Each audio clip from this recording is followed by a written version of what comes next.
ఈ నెల 21న విశాఖలో యోగా డే నిర్వహిస్తున్నామని ప్రతి ఒక్కరూ ఇందులో భాగస్వాములు కావాలని సీఎం చంద్రబాబు తెలిపారు. యోగా డే కార్యక్రమంపై సమీక్ష అనంతరం ఆయన సమావేశం నిర్వహించారు. యోగా దేశ పాల్గొనేందుకు 5 లక్షల మందికి సౌకర్యాలు ఏర్పాటు చేశామని చెప్పారు.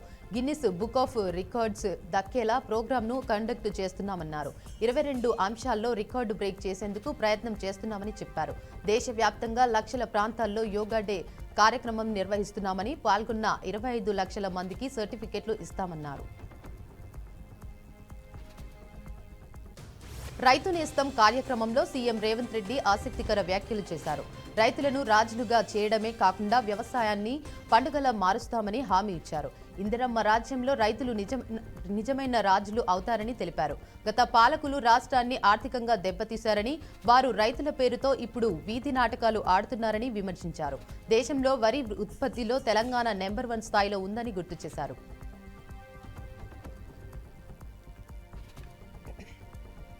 పశ్చిమ గోదావరి జిల్లా పాలకొల్లు నియోజకవర్గంలో పేద వర్గాల వారికి ఖర్చుల నిమిత్తం ముఖ్యమంత్రి సహాయక నిధి ద్వారా 92 మందికి 68 లక్షల చెక్కులను మంత్రి రామానాయుడు తన కార్యాలయంలో అందజేశారు. ప్రజలందరికీ కూటమి ప్రభుత్వం అండగా నిలుస్తుందని తెలిపారు. పేద ప్రజల ఆరోగ్యంగా ఉండాలని మనస్ఫూర్తిగా కోరుకుంటానని మంత్రి అన్నారు. ఫార్ములా ఈ కార్ రేసు కేసులో ఏసీబీ విచారణకు హాజరైన కేటీఆర్ జైలు వ్యాఖ్యలపై రాష్ట్ర మంత్రి సీతక్క ఆసక్తికర వ్యాఖ్యలు చేశారు. కేటీఆర్ కు జైలుకు వెళ్లాలని ఆసక్తిగా ఉన్నట్లు కనిపిస్తోందని, అందుకే సీఎం రేవంత్ రెడ్డిని రెచ్చగొడుతున్నారని ఆమె విమర్శించారు. కల్వకుంట్ల కవిత జైలుకు వెళ్లిన తర్వాత బీసీ ఎజెండా పట్టుకున్నట్లు ఇప్పుడు కేటీఆర్ కూడా ఏదైనా ప్రణాళిక కోసం జైలుకు వెళ్లాలని భావిస్తున్నారేమోనని సెటైర్ వేశారు. మాజీ మంత్రి పేర్ని నానికి బిగ్ షాక్ తగిలింది. అనూహ్యంగా 2019 కేసు తెరపైకి వచ్చింది. ఈ కేసులో ఆయనకు వారెంట్ జారీ చేసింది. 2019లో టీడీపీ కార్యకర్తలు చందు, శ్రీహర్షపై కృష్ణా జిల్లా మచిలీపట్నంలో పేర్ని నాని కేసు నమోదు చేయించారు. అయితే ఈ కేసులో ఆయన సాక్షిగా ఉన్నారు. కానీ ఈ కేసులో ఒక్కసారి కూడా ఆయన కోర్టుకు హాజరు కాలేదు. దీంతో తమ ఎదుట హాజరు కావాలని పలుమార్లు కోర్టు ఆదేశాలు జారీ చేసింది. అయినా సరే పేర్ని నాని కోర్టుకు హాజరు కాలేదని 3 సార్లు వాయిదా వేసినా కానీ హాజరు కాకపోవడంపై కోర్టు సీరియస్ అయింది. ఇందుకు సంబంధించి వారెంట్ జారీ చేసింది. ఫార్ములా ఈ కార్ రేసు నిర్వహణలో జరిగిన అవకతవకలు కేసు సందర్భంగా బీఆర్ఎస్ వర్కింగ్ ప్రెసిడెంట్ కేటీఆర్ పై ఏసీబీ అధికారులు విచారణ ముగిసింది. దాదాపు 7 గంటల పాటు సుదీర్ఘంగా ఆయనను ప్రశ్నించారు అధికారులు. ఈ దర్యాప్తులో రెండోసారి హాజరైన కేటీఆర్ ను అధికారులు సుమారు 60 ప్రశ్నలు అడిగినట్లు సమాచారం. ఎఫ్ఈఓ కంపెనీ ప్రతినిధుల వాంగ్మూలం ఆధారంగా హెచ్ఎండీఏ నిధులు దుర్వినియోగం, మంత్రివర్గం ఆమోదు లేకుండానే నిధులు మార్పు వంటి కీలక అంశాలపై ప్రశ్నించారు. హెచ్ఎండీఏ నిధులు నిబంధనల ప్రకారమే ఎఫ్ఈఓకు పంపించారని, వ్యక్తిగతంగా ఎలాంటి లబ్ధి పొందలేదని కేటీఆర్ చెప్పారు. ఏపీలో పర్యటిస్తున్న కేంద్ర మంత్రి పీయూష్ గోయల్ ప్రయాణించే హెలికాప్టర్లో సాంకేతిక లోపం ఏర్పడింది. దీంతో తన పర్యటనను అంతర్గతంగా రద్దు చేసుకున్నారు. ఏపీలోని అమరావతి నుంచి హెలికాప్టర్లో తిరుపతికి వెళ్లిన కేంద్ర మంత్రి అక్కడ పర్యటనను పూర్తి చేసుకున్నారు. అక్కడి నుంచి కృష్ణపట్నం పోర్టుకు వెళ్లడానికి హెలికాప్టర్ ఎక్కారు. అదే సమయంలో సాంకేతిక సమస్య తలెత్తడంతో హెలికాప్టర్ సిబ్బంది కేంద్ర మంత్రి గోయల్ భద్రతా సిబ్బందికి వివరించారు. దీంతో ముందు జాగ్రత్తగా తన కృష్ణపట్నం పర్యటనను రద్దు చేసుకుని తిరుపతి నుంచి విమానంలో ఢిల్లీకి వెళ్లిపోయారు. మెడికల్ కాలేజీల వ్యవహారంలో బీఆర్ఎస్ కాంగ్రెస్ నేతల మధ్య సోషల్ వార్ నడుస్తోంది. ఈ మేరకు మాజీ మంత్రి హరీష్ రావు ప్రభుత్వంపై విమర్శలు గుప్పిస్తూ ఎక్స్ వేదికగా పోస్ట్ చేయగా, తాజాగా మంత్రి దామోదర రాజనరసింహ కౌంటర్ పోస్ట్ చేశారు. అందులో మెడికల్ కాలేజ్ ఏర్పాటు చేయడం అంటే పేపర్లు మీద జీవోలు ఇవ్వడం కాదని, కాలేజీ బిల్డింగ్లు, ఎంబీబీఎస్ సీట్లకు అనుగుణంగా హాస్పిటల్స్, అందులో ఫ్యాకల్టీ, ఇన్ఫ్రాస్ట్రక్చర్, విద్యార్థులు, హాస్టల్స్ ఇలా అన్ని విధాలుగా సౌకర్యాలు కల్పిస్తేనే కాలేజీ ఏర్పాటు చేసినట్టని రాసుకొచ్చారు. అలాగే రాజకీయ ప్రయోజనాల కోసం గాల్లో మేడలు, కాగితాలపై కాలేజీలను చూపించి వైద్య విద్యను నాసిరకంగా చేసింది బీఆర్ఎస్ ప్రభుత్వం కాదా అని మంత్రి ప్రశ్నించారు.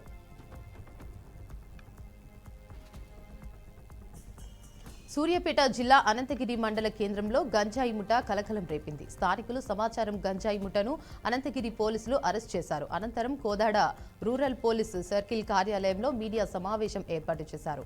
2 వేరువేరు కేసుల్లో 7 నిందితులుగా ఉన్నట్లు డీఎస్పీ శ్రీధర్ రెడ్డి అన్నారు. నిందితుల వద్ద నుంచి సుమారు 2 కేజీల గంజాయి 3 స్వాధీనం చేసుకున్నట్లు వెల్లడించారు. ఇక నిందితులలో ఒకరు పరారైనట్లు తెలిపారు. కేసు నమోదు చేసిన పోలీసులు రిమాండ్కి తరలించారు. పరారైన నిందితుడి కోసం గాలింపు చర్యలు చేపట్టినట్లు పేర్కొన్నారు. నెల్లూరు జిల్లా నిరుపేద విద్యార్థులకు అధునాతన సాంకేతికతో డిజిటల్ విద్యను అందించాలన్న మంత్రి నారాయణ సంకల్పించారు. ఈ మేరకు నిర్మిస్తున్న వీఆర్ హై స్కూల్ ఆధునీకరణ పనులు 85 మేర పూర్తయినట్లు మంత్రి కుమార్తె శరణి తెలిపారు. జిల్లాలో వీఆర్ హై స్కూల్లో జరుగుతున్న డిజిటల్ ఎక్విప్మెంట్ను మంత్రి నారాయణ కుమార్తె శరణి పరిశీలించారు. వీఆర్ స్కూల్ ఆధునీకరణ బాధ్యత తీసుకోవడం సంతోషంగా ఉందన్నారు. ఆధునీకరణ పనులు చివరి దశకు వచ్చాయని తెలిపారు. పేదలైన పిల్లలకు మంచి చదువు అందించాలని తల్లిదండ్రులు ఆశపడతారని, కానీ ఆర్థిక పరిస్థితుల వల్ల వారు రాజీ పడుతున్నట్లు తెలిపారు. అటువంటి వారి పిల్లల కోసమే మా నాన్నగారు వీఆర్ హై స్కూల్ను ఆధునీకరిస్తున్నారన్నారు. ప్రకాశం జిల్లా మార్కాపురం ఇరిగేషన్ కార్యాలయంలో ఏసీబీ అధికారులు ఆకస్మిక తనిఖీలు చేపట్టారు. ఇరిగేషన్ కార్యాలయంలోని సీనియర్ అసిస్టెంట్ శ్రీనివాసరావు 30,000 లంచం తీసుకుంటూ ఏసీబీ అధికారులకు రెడ్ హ్యాండెడ్గా పట్టుబడ్డాడు. కాంట్రాక్టర్ ఏరుబా శ్రీనివాస్ రెడ్డి మార్కాపురంలో 3 కాంట్రాక్టు పనులు పూర్తి చేయగా వాటి యొక్క బిల్స్ అప్రూవల్ చేసేందుకు అధికారి శ్రీనివాసరావు లంచం డిమాండ్ చేశారు. అయితే కాంట్రాక్టర్ ఏసీబీ అధికారులను సంప్రదించడంతో చాకచక్యంగా శ్రీనివాసరావును ఏసీబీ అధికారులు రెడ్ హ్యాండెడ్గా పట్టుబడ్డారు. నిందితుడు వద్ద నుంచి 30,000 నగదును స్వాధీనం చేసుకుని అదుపులోకి ఏసీబీ కార్యాలయానికి తరలించారు. కృష్ణా జిల్లా గుడివాడ నియోజకవర్గంలోని విద్యుత్ శాఖ డివిజనల్ ఇంజనీరింగ్ కార్యాలయం వద్ద ప్రజా సంఘాలు, పలు అభివృద్ధి కమిటీల నాయకులు ధర్నా నిర్వహించారు. స్మార్ట్ మీటర్లు బిగించవద్దంటూ ఆందోళన చేపట్టారు. ఈ సందర్భంగా వెనుకబడిన ప్రాంతాల అభివృద్ధి కమిటీల నాయకుడు బివి శ్రీనివాసరావు మాట్లాడుతూ పేద ప్రజలను మరింత పేదవాడిగా దిగజార్చే ఈ స్మార్ట్ మీటర్లను ఎట్టి పరిస్థితుల్లో బిగించడానికి తాము ఒప్పుకోవడం లేదన్నారు. అదానీ కంపెనీకి చెందిన ప్రైవేటు వ్యక్తులు కన్ను పన్నుల్లో ప్రభుత్వాలు పనిచేస్తున్నాయని విమర్శించారు. కార్పొరేట్ సంస్థలకు లబ్ధి చేకూరేందుకే స్మార్ట్ మీటర్లను ఏర్పాటు చేస్తున్నారని ఆరోపించారు. ఎమ్మెల్యే పల్లా రాజేశ్వర్ రెడ్డి తన ఆరోగ్యం బాగానే ఉంది అంటూ హాస్పిటల్ నుండి వీడియో రిలీజ్ చేశారు. జనగామ జిల్లా తన సొంత నియోజకవర్గ ప్రజలను త్వరలోనే కలుస్తానంటూ వీడియోలో తెలిపారు. అనుకోకుండా ఈ నెల 11న బాత్రూంలో జారిపడిన ఘటనలో ఆసుపత్రిలో చేరినట్లు తెలిపారు. ఘటనలో తనకు వైద్యులు మేజర్ సర్జరీ చేశారని తెలిపారు. సర్జరీ సమయంలో మొదటి గంట తర్వాత తాను గట్టెక్కినట్లు పేర్కొన్నారు. ఈ మేరకు వైద్యులు 2 వారాల రెస్ట్ తీసుకోవాలని పలు సూచనలు చేసినట్లు తెలిపారు. ఆసుపత్రికి వచ్చిన బంధుమిత్రులు, అభిమానులను కలవలేకపోయినట్లు ఎమ్మెల్యే పల్లా రాజేశ్వర్ రెడ్డి విచారం వ్యక్తం చేశారు.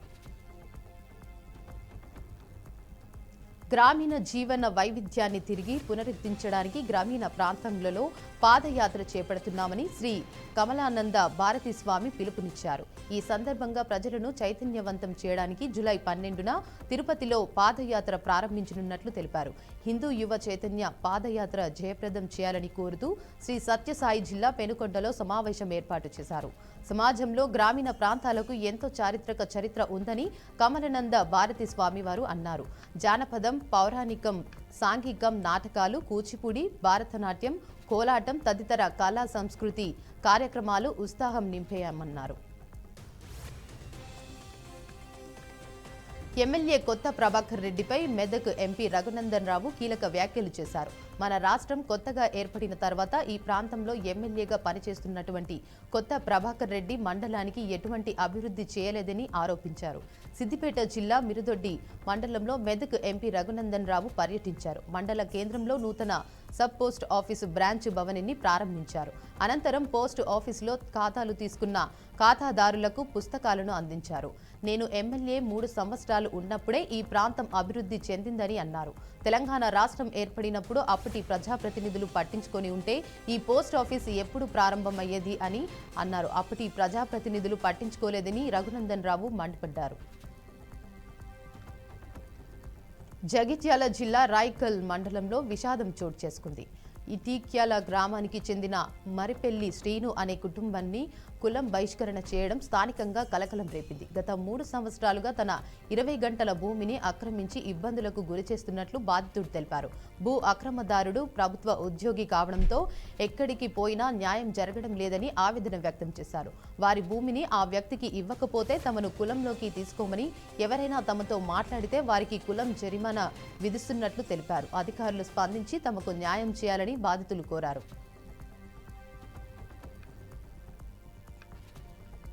కాంగ్రెస్ పార్టీ సీనియర్ నాయకులు మాజీ ఎంపీ హనుమంతరావు జన్మదిన వేడుకలు అంబర్పేటలోని ఘనంగా నిర్వహించారు. ఆయన నివాసం వద్ద ఏర్పాటు చేసే వేడుకలో హనుమంతరావు పాల్గొని కేక్ కట్ చేశారు. అనంతరం మంత్రి పొన్నం ప్రభాకర్ కేక్ తినిపించి శుభాకాంక్షలు తెలిపారు. జీహెచ్ఎంసీ కార్మికులు, విద్యార్థులతో కలిసి మంత్రి పొన్నం భోజనం చేశారు. ఈ కార్యక్రమంలో ఎంపీ అనిల్ కుమార్ యాదవ్, మేయర్ గద్వాల విజయలక్ష్మి, వ్యవసాయ కమిషన్ చైర్మన్ కోదండరెడ్డి, ఇతర ముఖ్య నేతలు పాల్గొన్నారు. సికింద్రాబాద్ బేగంపేటలోని కిమ్స్ సన్షైన్ ఆసుపత్రిలో చేరిన హరీష్ రావును బీఆర్ఎస్ వర్కింగ్ ప్రెసిడెంట్ కేటీఆర్ పరామర్శించారు. అస్వస్థతకు గురైన హరీష్ రావుకు మెరుగైన వైద్యం అందించాలని వైద్యులకు సూచించారు. డీహైడ్రేషన్ కారణంగా వైరల్ ఫీవర్ రావడంతో ఆయన ఆసుపత్రిలో చేరారు. హరీష్ రావు తల్లి కూడా అక్కడే ఉన్నట్లు సమాచారం. వైరల్ ఫీవర్ తగ్గిన వెంటనే హరీష్ రావును డిశ్చార్జ్ చేస్తామని వైద్యులు తెలిపారు. ఏపీ సీఎం చంద్రబాబుపై మాజీ ఎంపీ రెడ్డప్ప అనుచిత వ్యాఖ్యలు చేశారు. నీచమైన వ్యక్తి సీఎం చంద్రబాబు అని ఘాటుగా స్పందించారు. తన 40 సంవత్సరాల రాజకీయ జీవితంలో ఇలాంటి నీచమైన ముఖ్యమంత్రిని అతని కొడుకు లోకేష్ను చూడలేదన్నారు. జగనన్న అభిమానులను, పెద్దిరెడ్డి అభిమానులను జైలుకు పంపే కార్యక్రమం చేస్తున్నట్లు ఆరోపించారు. అనంతరం జగన్ అంటే నమ్మకం, చంద్రబాబు అంటే మోసం కార్యక్రమంలో ఆయన పాల్గొన్నారు. ఎలక్షన్లు ఎప్పుడు జరిగినా జగన్మోహన్ రెడ్డి అత్యధిక మెజారిటీతో గెలుస్తారని ధీమా వ్యక్తం చేశారు. జిల్లాలో రామచంద్రారెడ్డి, మిథున్ రెడ్డి నాయకత్వమే కాకుండా మరొకసారి వైఎస్ జగన్ ముఖ్యమంత్రి కావాలని కోటి దేవతలను ప్రార్థిస్తున్నట్లు తెలిపారు. సత్యసాయి జిల్లా హిందూపురం ఎంపీబీకే పార్థసారథి వైసీపీపై శ్రేణులు ఫైర్ అయ్యారు. సూపర్ 6 పథకాల అమలులో భాగంగా తల్లికి వందనంపై వైసీపీ నేతలు చేస్తున్న దుష్ప్రచారం చేస్తున్నట్లు మండిపడ్డారు. అనంతరం మీడియా సమావేశం నిర్వహించిన ఆయన మాట్లాడుతూ వైసీపీ హయాంలో అమ్మ ఒడి కేవలం ఒకరికే ఇచ్చేవారన్నారు. కానీ కూటమి ప్రభుత్వం వచ్చిన మాట ప్రకారం ఎంతమంది పిల్లలు ఉంటే అంతమందికి తల్లి వందనం వేసినట్లు వివరించారు. చంద్రబాబు నాయుడు చేస్తున్న అభివృద్ధి చూడలేక జగన్కు కడుపు మంటగా ఉందని ఎద్దేవా చేశారు. కూటమి అభివృద్ధి చూసి వైసీపీకి చెమటలు పడుతున్నాయని, మాపై నిందలు వేయడం మానుకోవాలని వైసీపీకి ఘాటుగా కౌంటర్ ఇచ్చారు. గుడివాడలో అక్రమంగా తరలిస్తున్న రేషన్ బియ్యాన్ని పోలీసులు పట్టుకున్నారు. గుడివాడ రూరల్ మల్లయ్య పాలెం వద్ద పోలీసులు తనిఖీలు నిర్వహించారు. తనిఖీలో ప్రభుత్వం అందించిన సంచుల్లో రేషన్ బియ్యం అక్రమంగా తరలిస్తున్నట్టు గుర్తించారు. ఈ ఘటనలో మొత్తం 17 క్వింటాళ్ల రేషన్ బియ్యం ఆటోను సీజ్ చేశారు. పోలీసులు ఆటో డ్రైవర్ వచ్చిన సమాచారంపై ఆధారంగా రేషన్ బియ్యం అక్రమ రవాణా సూత్రధారిని గుర్తించి చర్యలు చేపట్టారు. పశ్చిమ గోదావరి జిల్లా తాడేపల్లిగూడెంలో ఆరోగ్య భద్రత కోసం రాష్ట్ర ప్రభుత్వం భారీ సహాయం అందించింది. సీఎం రిలీఫ్ ఫండ్ ద్వారా తాడేపల్లిగూడెం నియోజకవర్గానికి మొత్తం 1,67,00,000 వరకు అందించామని ఎమ్మెల్యే బొలిశెట్టి శ్రీనివాస్ వెల్లడించారు. సోమవారం జరిగిన కార్యక్రమంలో 28 మంది లబ్ధిదారులకు 29.63 లక్షల చెక్కులు పంపిణీ చేశారు. ముఖ్యమంత్రి చంద్రబాబు, ఉప ముఖ్యమంత్రి పవన్ కళ్యాణ్ నేతృత్వంలో రాష్ట్ర అభివృద్ధి దిశగా ప్రభుత్వం ముందడుగు వేస్తుందని ఎమ్మెల్యే తెలిపారు.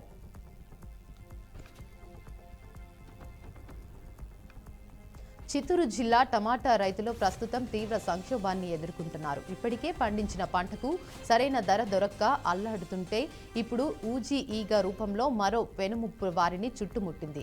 ఈ ఈగ దాడి వల్ల టమాటా నాణ్యత దారుణంగా పడిపోవడంతో రైతులు తీవ్ర ఆందోళన చెందుతున్నారు.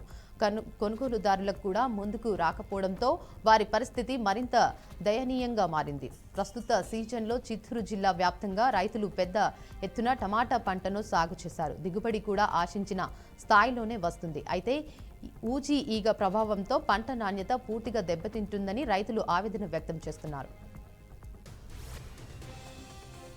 బీఆర్ఎస్ ఎమ్మెల్యే పాడి కౌశిక్ రెడ్డికి తెలంగాణ హైకోర్టులో చుక్కెదురైంది. కౌశిక్ రెడ్డి హైకోర్టులో దాఖలు చేసిన పిటిషన్ను ఇవాళ హైకోర్టు కొట్టివేసింది.